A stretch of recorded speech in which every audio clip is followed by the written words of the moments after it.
going, y'all? Welcome back to Nisha Cube. It's the girl, TBY, the baddest YouTuber, C, aka Nubian Queen, aka Nunu, y'all. Back again with another video. We're going to be reacting to what happened to Kayla Nicole. She got kids to take care of, okay? So let her do her thing. I love me some it. Kayla Nicole is hilarious. And I love the way she started out, like her journey and everything. Like from poverty to now, such a blessing. Nobody but God. Make sure I read y'all Bibles. But without further ado, y'all, let's go ahead and let's get into this video by Vintage Kushi. We interrupt this program to bring you.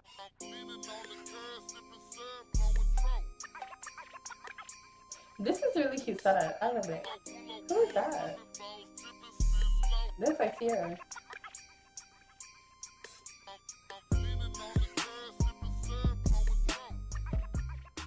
Fuck with this one. I get in an argument with a bitch one time. The real Kayla Nicole. Damn, bitch. I can't cuss you out. That was true. The truth about Kayla Nicole. People want to see your I'm downfall. just so sick of how people think they gonna keep attacking me, and I always have to just be the bigger person. You got all the power, Kayla. Don't say anything. Just don't say anything. Don't even. Mind y'all, she was like in her teenagers. Why do I have to do that? But it's okay for people to keep destroying my character. That shit is not a good feeling at all. I agree with that. Yeah, she was popping, bro. Kayla Nicole Jones was a popular YouTuber and internet personality who was constantly going viral for her crazy antics. However, after reaching the peak of her career, she seemingly disappeared from the face of the internet, and not many people know what pulled her away from social media. Throughout Kayla's YouTube career, while she saw a lot of success, she was also the victim of a lot of exploitation. She had numerous beefs, and she received an influx of hate that pushed her off the internet for a very long time. So where does her story begin?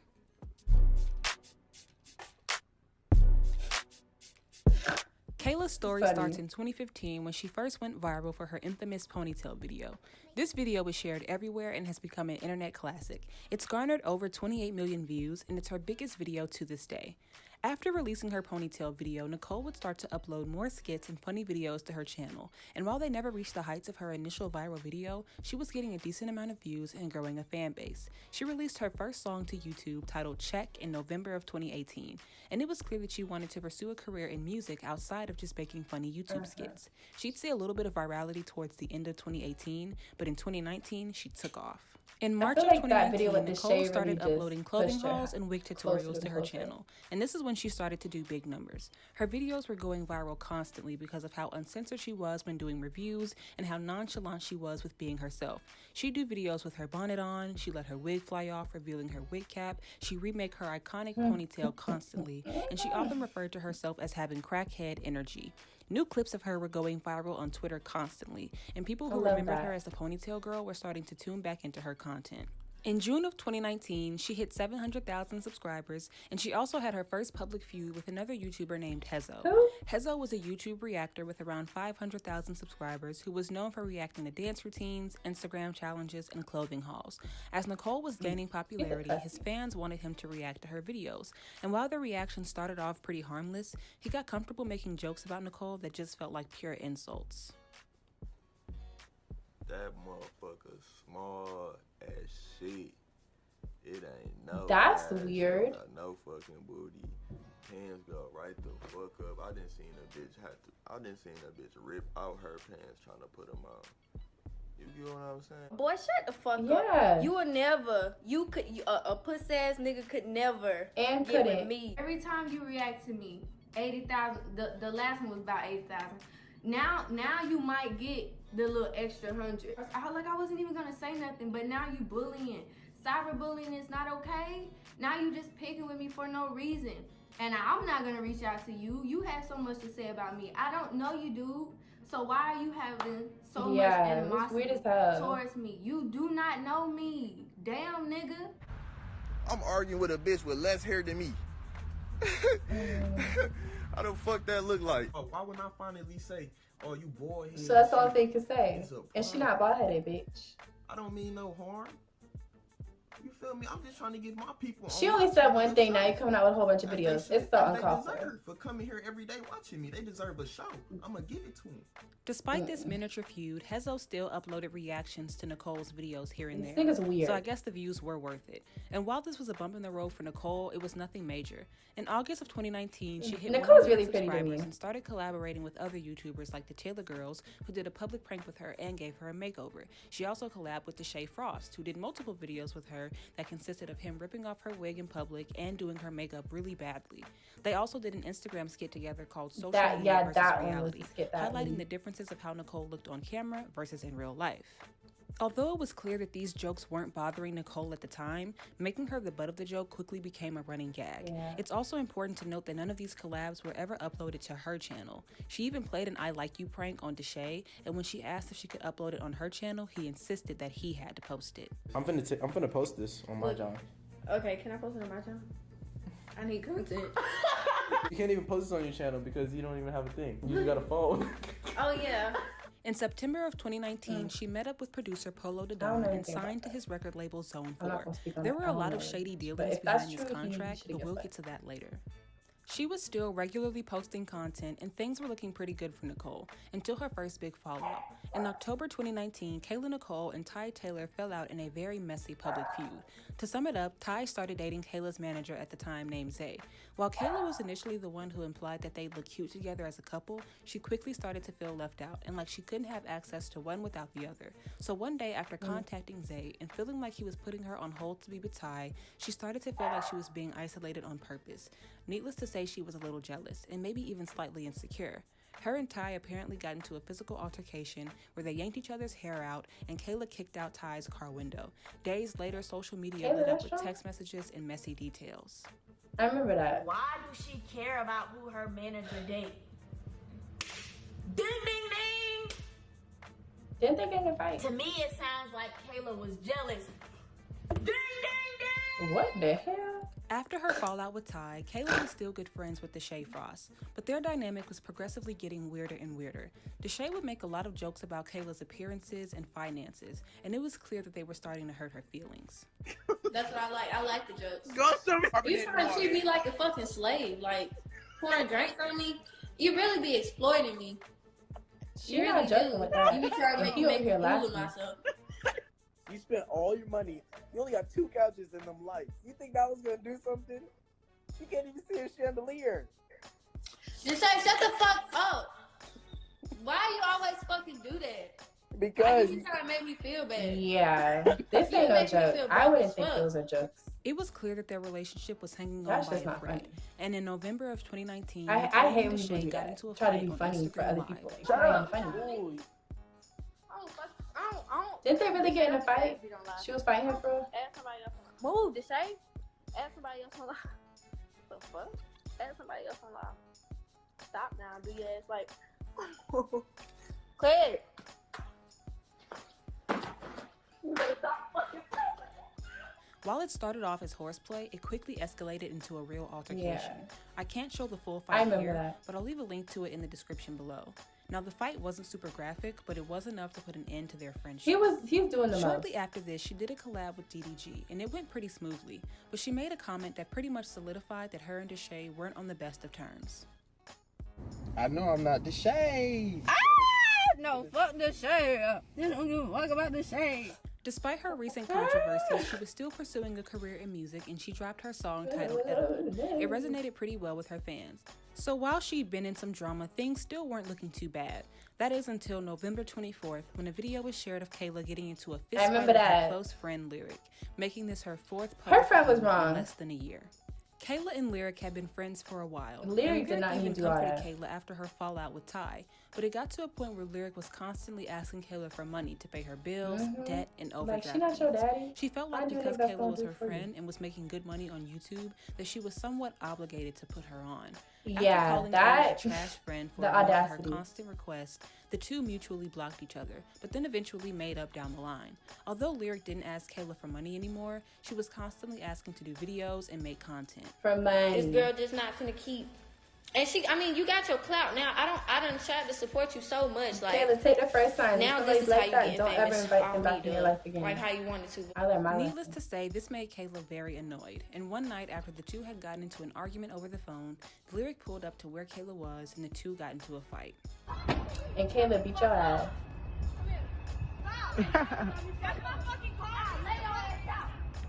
Now, Lyric tried to use Kayla's previous fallout with Ty as a way to make her look like the villain, despite the fact that she was literally willing to jump Ty, but most people saw through the act. After this situation, Kayla went on Instagram Live and talked about falling out with friends and not taking disrespect. Very crazy. When I feel like I'm disrespected. Because she's put in a position where try to play me. You're not going to put me on no live. People will be jealous and upset that you're at. Which is the reason why and I have lose a lot of people myself like from that. Deshae. Yeah, I didn't like what he did in that live when we was play fighting. We weren't playing. I don't fight my friends. If I ever have to put my hand on you, you are not my friend. I agree with that 100%. I attack you. 100. You know what I'm saying? And then it's like everybody want to try to 100 use me to be just this little whatever, because I don't know too much about all of this, but I do know a lot of these bitches is full of shit. This music in the background hitting though. After this, she dropped her single Suck My Ass, which was essentially a diss track to the people she'd fallen out with. And in December, she dropped her Move Like a Snake single, along with her first real EP titled Breaking Heartbreak. So while 2019 was a pretty rough year for Kayla, 2020 was her saving grace. In January of 2020, Kayla Nicole's new boyfriend Malachi started making appearances in her videos. He was a childhood friend of hers that supported her for a long time, and the two seemed genuinely happy together. The quarantine prohibited a lot of people from doing collabs, so she went back to doing what she initially blew up for, which were clothing hauls, and she was still pulling in millions of views on her own. She got Missy Elliott to feature on her Move Like a Snake remix, she maintained a good relationship with Shy the Greatest, and she even did a prank on DDG, which is the only collaboration she's ever done that was uploaded to her channel. In May of 2020, she got YK Osiris to feature on her Think About Me remix and shot a video for it. In August, she and her boyfriend Malachi got engaged. In September, she bought her first house and started remodeling. And on October 17, 2020, she announced her first pregnancy with her fiance. By December of 2020, she had made up with Deshae and even linked up with him to do a prank on her fiance. She invited Shy the Greatest and the Taylor girls to her baby shower. And February 1st, 2021, she gave birth to her son Messiah. Things were looking great for Nicole. She'd started a family, she was doing well on YouTube, her music career was slowly taking off, and she was mending relationships with old friends. In May of 2021, the Taylor girls and Kayla Nicole released their song Bundles. They were friends again. The Taylor girls even threw Kayla a surprise birthday dinner, and a month later they got Flo Milli to feature on the Bundles remix. In August of 2021, Nicole uploaded a very emotional video where she visited her old house. That made me cry. Where she'd come. You know, I still get judged because y'all see how I dress. I don't look like a millionaire or a rich ass, you know, person who does what I do. People trying to make me feel so bad. And look what I came from. Look what I've done for myself. However, later on in August, that video always makes me want to cry because it's like Kayla and the Taylor girls fell out again, and this time there was no coming back.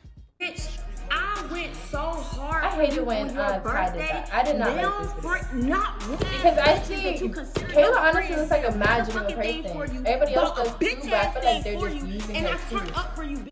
The cause of this fallout wasn't super clear, but it seems that Ty started to feel like Kayla wasn't giving as much to the friendship as she was. Apparently, Kayla showed up late. Why do you need to go to the internet with it? Without a gift. If I follow people, I just don't speak to you no more. I'm not gonna go to the internet and talk about it. Used her to get their song Bundles and released. Ty then proceeded to go live with her sister and their friends, where they threw multiple shots at Kayla's finances and music career. Girl, don't try to flex if your house is still naked. You have no furniture. Are you? And you're sitting on somebody's live trying to get caught. Girl, everybody know that ain't no secret. Everybody knows when you first get your house, you gotta stay, like, it takes time. Bitch, I don't care, I'll speak on it. As long as my house is paid for. The label took the money. Her label. You see this thing? Like, that. Motherfuckers had it talking to not being insecure on set about it. I don't like when. You know what I'm saying? Because we'll really drop some real tea. Bitches is insecure as fuck. Let's talk about that. I was never your real. Things reached a new low when they started talking Leave about them where Kayla's they're at. insecurities. Kayla had always been vulnerable with her fans about body positivity and being confident in your self-image. It's a part of the reason she was so comfortable being on screen wearing bonnets and wig caps with no makeup. Needless to say, this jab at her self-esteem struck a nerve. She ended up leaking Daisha's pregnancy, they ended up leaking text messages from her mom, and the feud got really messy. The fact that this happened right after she showed her vulnerability to the internet and opened up about her humble beginnings was no doubt a jab to her confidence. After this, Nicole got her own reality show on Snapchat titled Meme Mom. But after her show, she would slowly start to post on YouTube less and less. It was clear that the fame was starting to take a toll on her, and before you knew it, she practically quit being a YouTuber completely. In February of 2022, Nicole sued her ex-producer Polo Don for breach of contract and for seducing her when she was only 18. Polo? He allegedly spent the night with Nicole the day before signing her contract and illegally plied her with alcoholic beverages to convince her to sign the contract on the spot with no legal representation. She also claimed that after their sexual relationship ended, his interest in her career stopped, and she was never paid the advance that she was promised by Zone 4.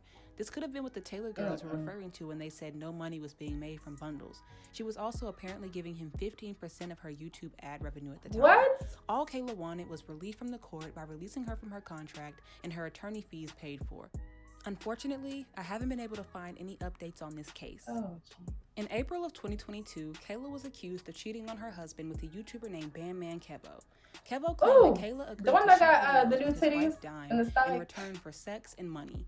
He said that they'd have conversations about how they could mutually work together to help each other's partners, but their relationship stopped after she got pregnant with her second baby.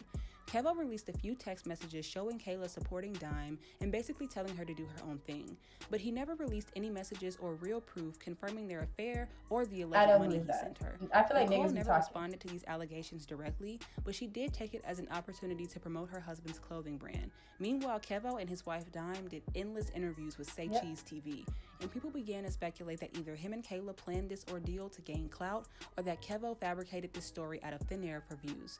Most people went with the latter. However, there were still some people who believed that Kayla cheated on her husband, and they completely dragged her through the mud. While it's never been confirmed whether or not this was real or fake, it was definitely the last straw for Kayla. The remainder of 2022 consisted of a Grammys partnership with CBS and a few uploads from Nicole that would eventually become posts and deletes. She'd start to post on Instagram less and less, and she eventually went AWOL for over a year. Nicole had been used for content, publicly insulted by friends, financially taken advantage of, and sexually manipulated, all while putting smiles on everyone else's faces and money in everyone else's pockets. As of 2023, she started posting on TikTok and Instagram more frequently. She's still married to her husband, and in February, she released her single titled I Hate It Here.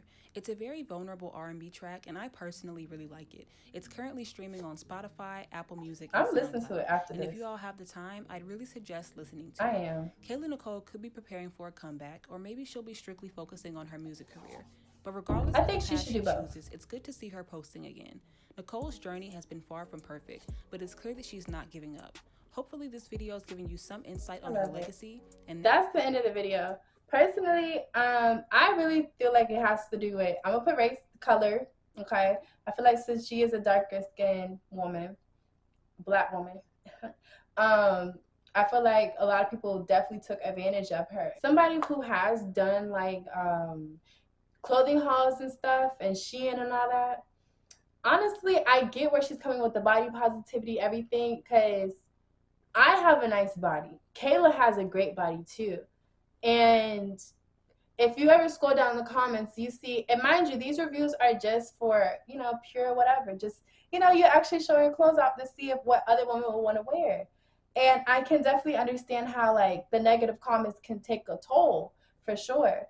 But in all my old videos, that's why I said I'm probably not going to do swimsuit hauls for a very, very long time, for a minute. I don't think I will ever do them again. Who knows? I might do a Shein trial haul, maybe, but it's probably not going to be swimsuits.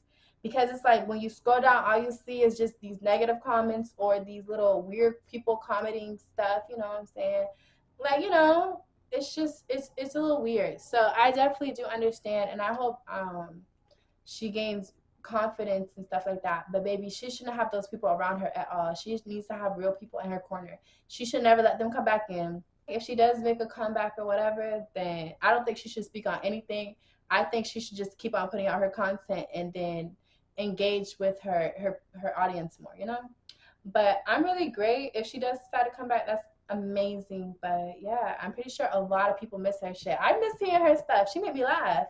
And I can't find a lot of girls that make me laugh. So anyways, guys, hopefully she comes back. So that's in the video. Thank you. Don't forget to like, comment, subscribe, and I'll see you next time. I can't have you when I'm under the next one.